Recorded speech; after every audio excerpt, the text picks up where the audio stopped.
Hey, welcome to the Pharmacy Residency Podcast, a member of the Pharmacy Podcast Network. Match day is coming up, and if unfortunately you don't match, just give me an email, tonythepharmacist@gmail.com, and see if I can help you out with phase two, if that's something that you want to pursue. But what I brought on today was CEO of Your Financial Pharmacist, Tim Ulbrich, who has been a good friend for quite a while, and no better time than just before graduation to kind of start thinking about those next steps that we're going to take. So I brought him on so that he could really kind of give us an overview. He had a journey where he had some student loan debt and not only paid it off, but took the next step of helping others with those types of repayments and things like that. So Tim, welcome to the Pharmacy Residency Podcast. Thanks, Tony. Appreciate the opportunity to be here. And yes, grateful they got paid off. Made a lot of mistakes along the way. So passionate and excited to share that information as well. Okay, well, let's just get a little bit of background on where YFP is now, a little bit about the website, and what somebody who's just about to either go into residency, go into PGY2, graduate from PGY1 or PGY2, or graduate from pharmacy school. What resources would be the best first step for them at YFP?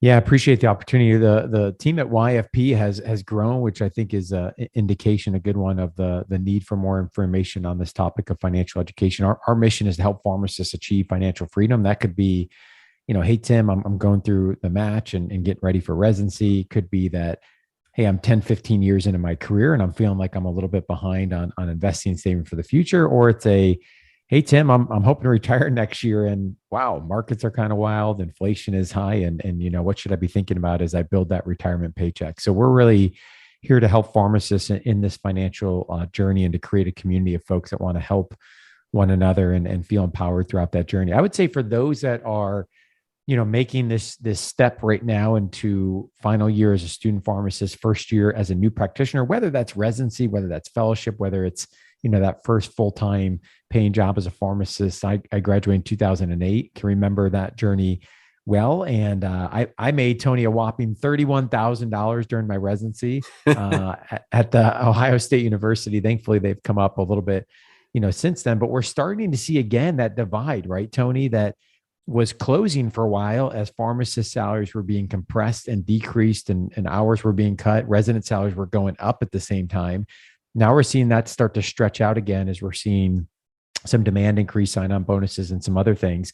And I think right out of the gates, Tony, would be, student loans. And I would point to one resource. We've got a great, free, comprehensive, it's a blog post, but it's really more of a short ebook, to be honest, on really evaluating and repaying your student loans and kind of an A to Z guide. And folks can get that blog at yourfinancialpharmacist.com/ultimate.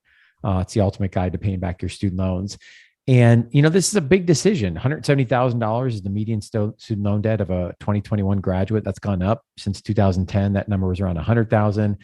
And walking into that repayment decision, despite the masses of episodes and blog posts that we've talked on this topic, we're still seeing folks make significant student loan payment mistakes in terms of not really understanding, evaluating all those options, and not looking at things like optimizing public service loan forgiveness. If that's a pathway. We just did an episode, or actually it's recorded, coming up here soon, of featuring some PSLF stories and lots of debt that was forgiven and challenges along that journey. And so my take home point here is, when you're looking at $150,000 to $200,000 of student loan debt, this is only one part of the financial plan. And spending the time to understand the nuances of federal loan repayment, forgiveness, non-forgiveness, income-driven repayment, refinancing, private, all of these options, it seems overwhelming, but it will pay off in dividends. I promise you, if you dig in, understand those repayment options, run the math, and then really see what's best for your personal situation. So we've got May 1st, for those that have been following the news, we've got the administrative student loan forbearance, which has paused payments and frozen interest on federal loans dating all the way back to March of 2020 as a part of the CARES Act with the beginning of the pandemic. That's going to end here in May of 2022. So now is the time to get our game plan ready and make sure we understand all those options. Yeah. We're going back a long ways, but even when I graduated, and this is embarrassing to say, but I paid $4,000 a year in tuition. They had just doubled it from 2,000. So I paid $16,000, but I still managed to have 40,000 in student loan debt, which is just a miracle. But then I also had some credit card debt, almost $20,000. So I part of that $20,000 was actually a down payment on a new car. So I really just to say I made some interesting moves in my younger days. I definitely did that. And in hindsight, I kind of wish I had a plan. And what I want you to talk about a little bit is you've worked with so many people. And I think there's some expectation that when you get to a certain dollar amount, that's when you feel better. But I've actually found that when I paid off my loans, it was more a sense of relief. And I went from 5'8" to 5'9". I just felt a little bit taller. Yeah. And it just felt better. Can you tell me about the feeling that someone has after they have that plan in place? And I think the other Tim's the one that used the word buckets, that the buckets, things are going in the right buckets. Yeah. But can you tell me a little bit more about kind of the feelings that those people that you've worked with have after they've successfully put a plan together? Again, they may not have paid a single thing yet, but here's the plan. Yeah. And now it makes more sense. It's in alignment with what they want to do. I think, Tony, what you just said there is so important. When we work with pharmacists that have $200,000, $250,000, $300,000 of debt, I always tell folks that, today that number might be $250,000. Tomorrow actually might grow a little bit because of interest. And the only difference between today and tomorrow is, what if we have a plan that we know we've evaluated all of our options, we've inventoried our loans, we've gotten in the muddy middle of really understanding these numbers, asking the hard questions, seeing how this impacts other parts of the plan, and we decide a path forward. That may be forgiveness. That might be refinancing. That might be the standard 10-year repayment. The number has not moved, right? But the only difference is we have a plan. And just to see the emotional weight and the change in that is incredible, because what it does is it lifts the fog that we have this one thing right now that's in our face and it's the only thing we can think about. Well, guess what? It's only one part of the financial plan. We've got to be thinking about saving and investing for the future. Many folks listening are thinking about buying a home, probably in a market that continues to appreciate and for some cases makes it unaffordable. We have to be thinking about protecting our income and things like, life insurance and long-term disability insurance. We've got family that we might be caring for. And so these student loans, as important as they are, it's one part of the financial plan. And we have to be able to put a plan forward so that we can then also begin to focus and have clarity on other parts of the financial plan. And I think that, your question about what do people feel like emotionally when they have the plan, or even when they get to the finish line, is they're ecstatic, without question, that they can begin to move forward and have some clarity. I know, Tony, that getting to that finish line of student loans is just one piece on the overall financial journey. I always tell folks that sometimes we get in the trap to think that like student loan debt repayment is the end of the game. And, I thought that was the case. And it was a great moment in November of 2015 when my wife and I hit submit on that last payment of $200,000 of debt. But here I am, in 2022, we've got 4 boys. They eat a lot of food. They're expensive. They're involved in a lot of activities, right? Life has changed, and it's just an evolution of the financial plan. And so for us in that moment, debt loan repayment was a priority. And guess what? We're now looking and saying, okay, what does this mean as we think about our kids' college? What does this mean in terms of our giving priorities? What does this mean in terms of making sure we're on track, financially, with saving and investing for the future? So the financial plan never ends. Even when we get to retirement and we say, hey, we've got to the finish line. Now we've got to think about the strategy of how we build a retirement paycheck. So we've worked all of these years to put this money together. Well, there's a whole nother level of strategy of, well, how do we actually build a paycheck? Not that comes from our work, but from the portfolio we've constructed, and how do we do it in a tax efficient manner? So I would just encourage the listeners that are, on the front end of this journey. Yes, let's dig into these student loans. Let's come up with a plan. Let's make sure we feel confident, but let's keep in mind that this financial plan is a much, much bigger picture. And this is going to be an important but first step on the financial journey. Okay. Everybody loves an underdog story, and you've got quite a few on there. Do you have a favorite where somebody has paid off? I mean, besides, you actually probably would get more value from someone else doing it. I mean, I know you did, but I just know the person you are. But do you have a favorite podcast episode or two, because you Oh, have a number of big, people coming together and just buckling down and yeah. really getting it. What do you have a favorite underdog story? There's so many. I'm thinking about, Corey Jenks and his wife, who recently came out with a book and is doing some incredible work. We've had several other debt-free journeys. I'm thinking about a pharmacist who does some real estate investing down south. The one that jumps out to me in the moment, though, is, and we're coming up with a episode to share some public service loan forgiveness stories, is a pharmacist who had over $250,000 of student loans that were forgiven. Balance went from in the 250s to zero within a Oh short period of man. time through PSLF. And what I like about that story is it wasn't a straight line. It wasn't like, hey, I had this epiphany moment that I was going to do this. Everything worked out along the way, and I just woke up and it was all gone. I mean, there were some hiccups, there were some, challenging moments, but what happened through that story, and what I like about it, is the resilience of working through it, making sure that they were crossing their T's, dotting their I's, understanding the plan, but also because of that pathway, they were able to accelerate other financial goals that otherwise would have been hit on pause until that loan repayment was done. And I mentioned this one specifically, Tony, because I think sometimes we have this thought of like, it's head down student loans for 10 years and worry about nothing else.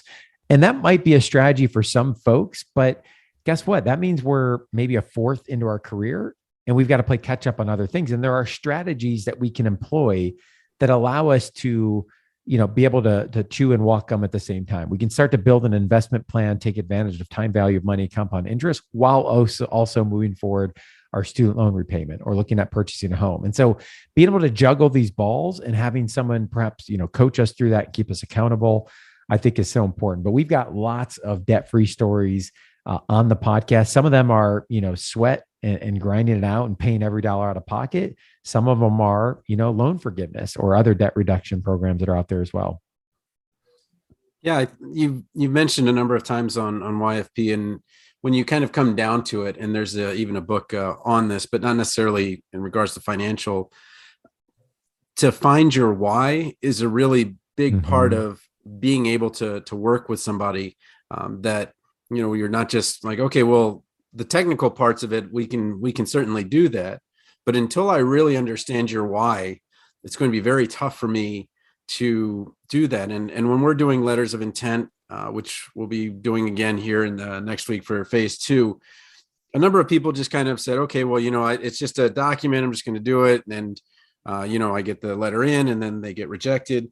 And it wasn't really necessarily that the letter was so terrible. It's that they didn't take the time for that introspection so that they could make the right decision out of the Mm-hmm. 4,000 available spots in residency. And they applied to whatever it was, 10 or 12 Yeah. spots. And so the error wasn't the letter necessarily, it was the lack of introspection. Mm-hmm. And what I guess I wanted to talk to you about now is, can you tell me a little bit about how somebody finds their why so early in their career? Because I feel like both of us have kind of done the Steve Jobs, you can only connect the dots looking backward, like, oh, okay, Mm-hmm. now I understand where I ended up. It all makes sense now. Yeah. But is there a way to kind of look ahead and kind of build into your own why and kind of start that process earlier? There is. And let me just first affirm, you're giving me flashbacks to my day as a residency program director and advising students in that process, but, also being on the other side of the table where, you're reviewing 40 to 50 applications. And so what you're saying is so true. I mean, as much as we would say customize and do that introspection, many people don't. And, it's a very, stock kind of letter process, but that really does matter, throughout that process. And I would argue in phase 2, it probably even matters a little bit more. But to answer your question, can we do some of this introspection and finding your why as it relates to the financial plan early in our career? I would say yes. And I would add the caveat that it's going to change and that's okay. But we want to begin to have a compass and a north of what direction we're heading, right? We might get on a different trail or we might pivot along the way, but ultimately we're moving in that direction. And I think this is really important because what I see happening a lot, which is what I saw for my first 4 years out of residency, is I was kind of wandering. You got all these things that are getting thrown at you. You're starting your career. You're trying to obviously do good work in that job, improve yourself. You got student loan debt coming at you. Perhaps you're starting a family, you're buying a home. People are telling you need to invest and save for the future. And you're like, what's my why? That's hard to wrap your arms around, right? The importance of that. And so we actually do a process, and a shout out to our planning team that I think does this so well. We call it script your plan.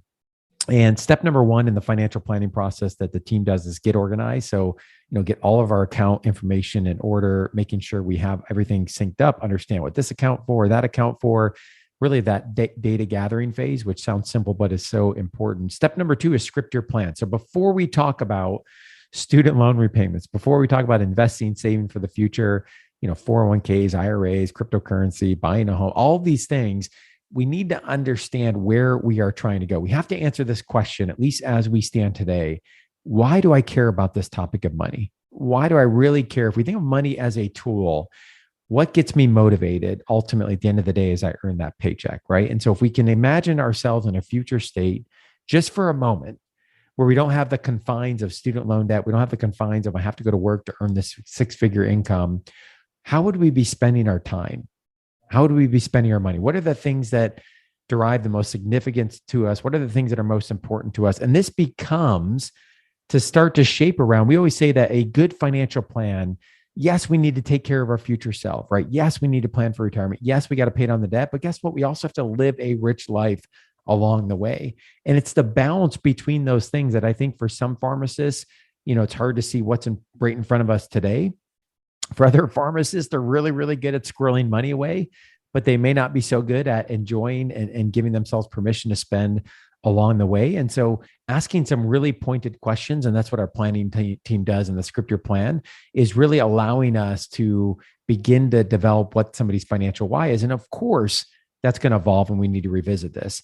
And one of the things that we look at is, we look back a year or 2 years later and say, hey, Susie, you said that this thing was really important. Like, do we have the financial plan and the budget to support it? Are we prioritizing it as we said it was important?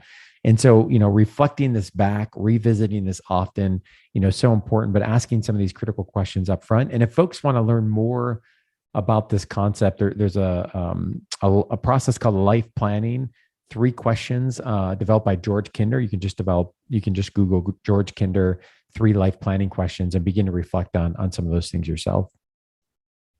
So tell me a little bit about working with couples. So this is, I want to preface this with, I don't know why, but I started thinking about Bagger Vance, which is a movie that came out in 2000, about 21 years ago. It was young Matt Damon, Will Smith, Charlize Theron. And for those of you that aren't necessarily familiar with golf, there are many different approaches to golf that can be successful. But there was the one guy who was Bobby Jones, who was kind of the A student that always did well. In real life, he got an engineering degree from Georgia Tech. He got a literature degree from Harvard, a law degree from Emory, all while being the best golfer in the world and winning all 4 championships in the same year, which is mind-boggling.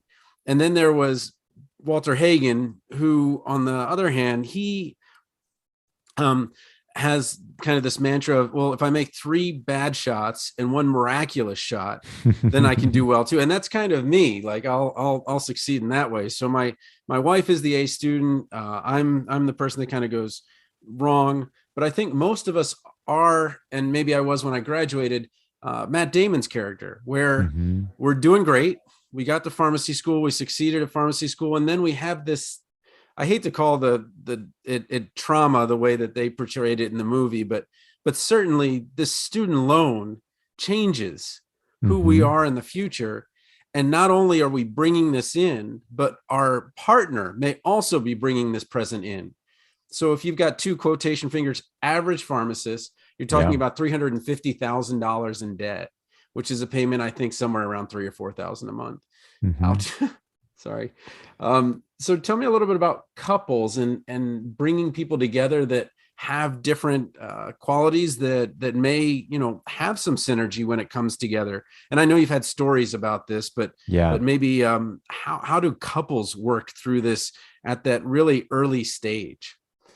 It's a great question. And I think the example you gave, Tony, I would argue is actually maybe an easier one, despite the number to work through than an imbalance, is my observation. So Oh, you okay. mentioned, Yeah. two pharmacists that have 170, or it could be a pharmacist physician, whatever would be the case, two folks that have a high student debt load. I think often there might be, not always, but might be some similar pain and kind of the shared sense of camaraderie to work on it together, to be able to accelerate and work towards other mutual goals that they have. I think one of the challenges can be without good conversations is, like in my situation, my wife, Jess, I had pretty much all of the debt, that was bringing into that. And we had discussed that. And obviously it was something we were committed to working towards together. But, without good conversation, that could be some resentment, or of course, if folks are surprised by that, that could be, some resentment. And so I think, to me, what I always start with when it comes to couples and money, and we're talking about debt load, but I think it goes far, far beyond that. It could be around things like, hey, are we on the same page about how we feel about the debt, right? You could have somebody who's comfortable with a longer debt repayment or forgiveness, and someone else is like, I'm not comfortable with that. I want those gone tomorrow. And so when you have one person who says, hey, these are stressing me out, they're keeping me up at night, they're causing me anxiety, and somebody else is like, nah, they are what they are. Like, you got to work through that, right? Or it could be investing and saving for the future, where somebody is like, hey, I want to make darn sure we have enough for the future plus some. And someone else is like, yeah, that's great, but guess what? We may or may not be here, and I want to enjoy some of it today. And I think this is where, in my opinion, and obviously I have a bias because of the work that the team at YFP Planning does, I think this is where a good objective third party that can ask questions is so, so helpful. Because I think that, in some levels, you can start to mediate some of these conversations. A good planner, I think, often will ask questions and get out of the way. And what I experienced going through planning myself with Tim Baker for Jess and I, those meetings were really helpful. But what often was more helpful and valuable was the conversations we were having in between, right? It was getting us talking and getting us thinking about the direction we wanted to go. And what I always come back to, especially coming off our discussion on why, is for couples that are, trying to figure this out or on the front end of this, start with the goals, start with the dream, start with the vision. Do not start with the budget or the student loan repayment strategy. I can promise you Don't that will start not. with the pain. Don't start with the pain, right? Because if you can come to an agreement on, the goals, the vision, answering some of those bigger questions, sure, it seems, lofty to begin with, but then we're moving in the same direction. And now the strategy needs to align with that overall vision.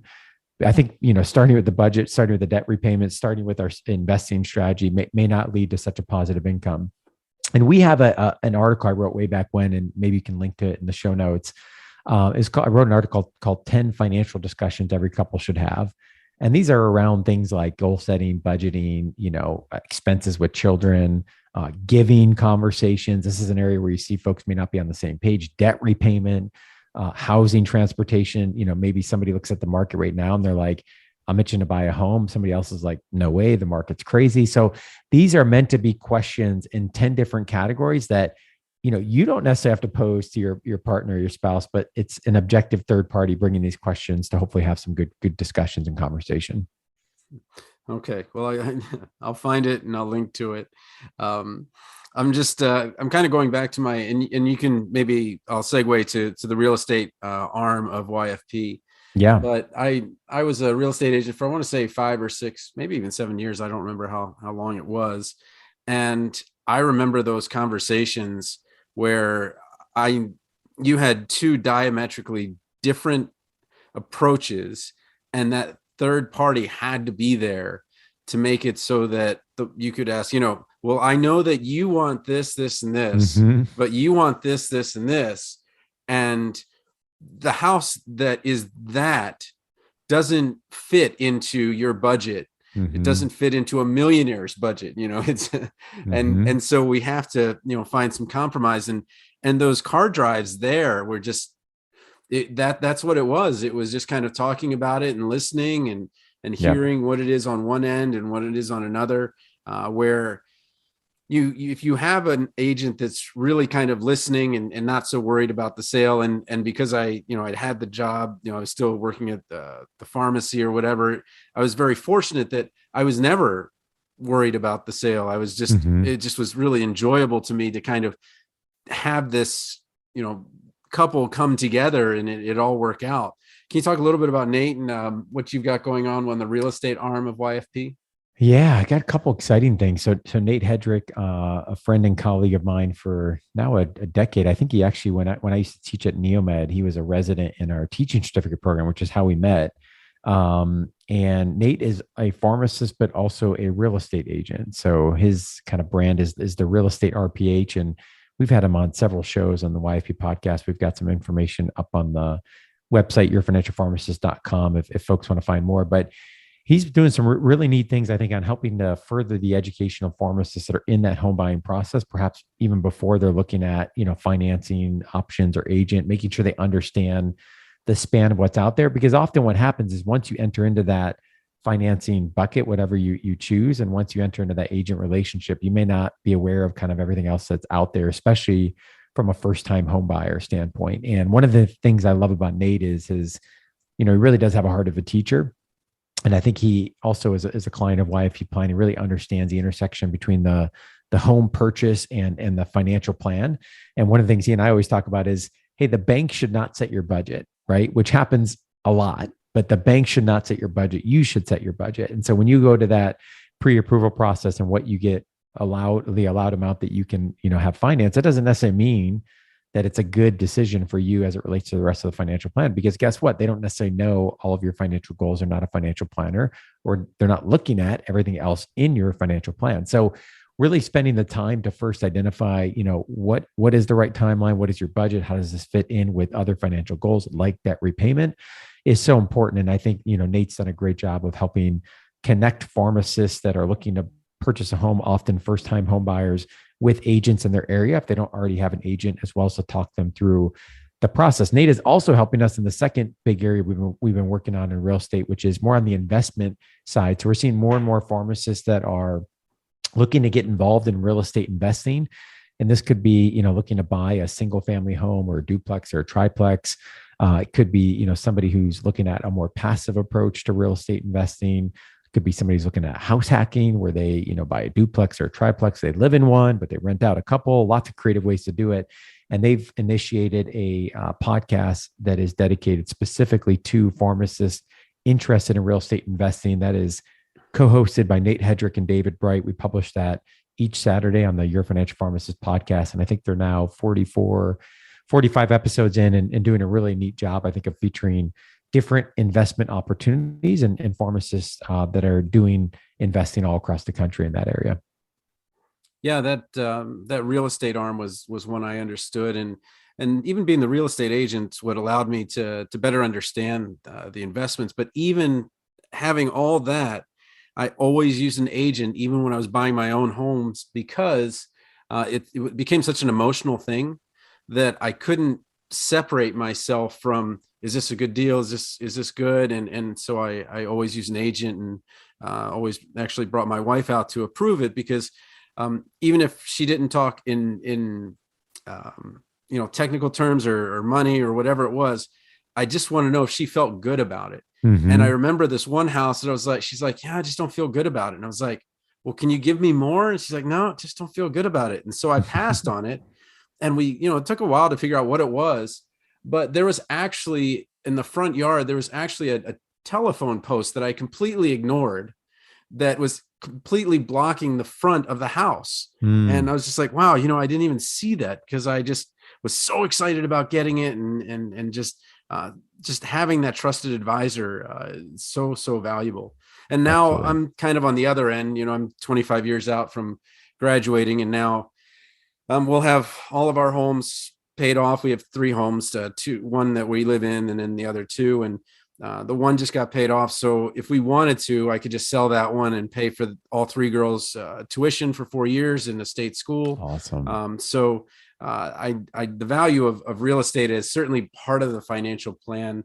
I definitely agree. And well, one thing we haven't kind of talked about is investments. And I think in some ways, most pharmacists kind of like that. Okay, well, I know there's 100% match, and Mm-hmm. or I've heard 401k and things like that. And again, pleading ignorance, I had no idea that 403b, which is kind of the 401k Mm-hmm. of the K through 12, also included community colleges.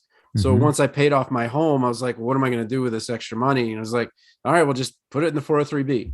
And so my plans are one sentence, boring plans, a la Tim Baker. The boring part of it. Yeah. He doesn't say the one sentence, but it literally was, okay, $1,000 in the 403B every month. That's it. Mm-hmm. Just don't worry about the market. I don't even watch the Dow, which, goes up, down, whatever. It's just going to be more money. Yeah. It'll go up or down or whatever. Tell me a little bit more about kind of, you've got 16% of the graduating class will have no debt. That's right. And maybe they're on the investing side and Mm-hmm. thinking, okay, well, we've managed to survive pharmacy school without debt, or we're maybe older coming in and we were already established. What is it that, I don't want you to give financial advice because I know you can't do that, but what is it that YFP does as far as investments go? Yeah, one of the things we always talk about on the investing side of the plan, and traditional financial planning, investments rule the day, and that's because typically the demographic of the clients they're serving, usually a little bit older, have more assets that can be managed, but also because of how fees have been charged historically by the industry, and we could go down that rabbit hole, which is probably a separate conversation for a separate day.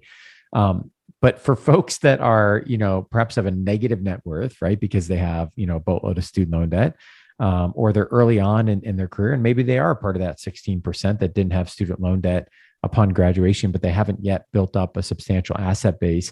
There's not traditionally a whole lot that's out there to service folks. And so investing, we always say, is one part, albeit an important part, but one part of the financial plan. And, folks that are especially early on in their career, what we need to be thinking about is the long-term play, and we need to have the long-term in mind. And that's scary, especially in a time period like we're in right now, where the market is, up 1%, down 1%, up 1%, down 1%. And, folks that are perhaps further in their career and have built up a substantial asset base, they can see their portfolio, fluctuate significantly from, one day to the next at the current moment, unfortunately. And so what we really preach and teach is that we have to have the long-term play in mind. And so, we really believe that early on, folks are looking at a more aggressive portfolio. We've got a long trajectory in front of us in terms of our work career. If we look at life expectancy of folks that are coming out of pharmacy school today, we're going to have a long trajectory, probably post-retirement, and that lifespan that we have to be able to fund after that. So, we probably can't afford to be getting too conservative at any point in the near future. And so what we look at on the planning side is, how can we build an investment portfolio that makes sense? Number one, that is fee efficient. Right. Number two, that's a thing that folks often overlook, is the fees that are being charged on their investments. Sometimes they're transparent, sometimes they're not. And that also is tax efficient. So tax and fees are two things that can have a significant impact on one's investment pie that they might not be thinking about or necessarily feeling in any given day. And so what I always tell folks is, if you're going to put away a substantial amount of money, right? Let's say you're going to save, $1,000 a month, throughout your career. Well, guess what? You want to do everything you can to make sure that money is growing and compounding, time value of money. That money is working for you in terms of compound interest. And you want to do everything you can to minimize the tax impact and the fees that are being drawn from that, right? You want to keep that investment portfolio intact so that it can continue to grow and compound upon itself. And so we spend a lot of time on the tax planning. So we've got a tax team in-house looking at, how can we invest in a priority that makes sense? How can we optimize our tax situation, pay our fair share, but obviously put the rest to work where we can? And how can we make sure we prioritize strategies as it relates to different parts of the plan? So for example, I'll give you one example, Tony.